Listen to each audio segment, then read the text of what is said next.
नीट पेपरफुटी प्रकरणात महाराष्ट्र कनेक्शन समोर शुभम खैरनारला अटक झाल्यानंतर धनंजय लोखंडे, मनीषा वाघमारे सीबीआयच्या ताब्यात, तर लातूरमधल्या काही क्लासेसचीही चौकशी. नीट पेपरफुटी प्रकरणात शुभम खैरनार 2 दिवसांची ट्रान्झिट रिमांड. उद्या दिल्लीतील सीबीआय न्यायालयात करणार हजर. शुभमच्या संपर्कातील इतरांच्या शोधासाठी सीबीआय मागणार कोठडी.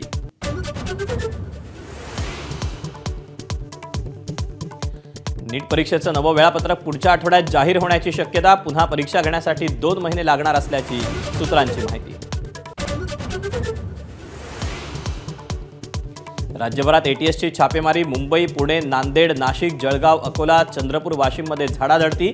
पाकिस्तानातील कुख्यात गँगस्टर शहजाद भट्टीच्या टोळीशी संबंधित गुन्हेगारांवर एटीएसची नजर.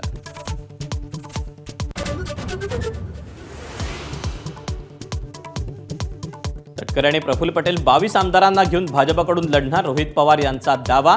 मावळचे सुनील शेळकेही भाजपात जाणार. आमच्यासोबत येणाऱ्यांना स्वीकारू, रोहित पवारांचं स्पष्टीकरण. किशोरी पेडणेकर यांनी महापौर असताना 100 कोटींचा संकुल घोटाळा केला. भाजपचे नेते किरीट सोमय्या यांचा गंभीर आरोप.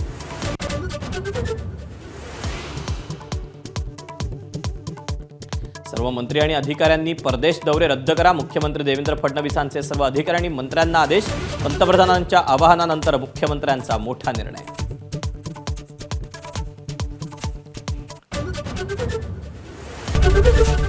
एबीपी माझा, उघडा डोळे बघा नीट.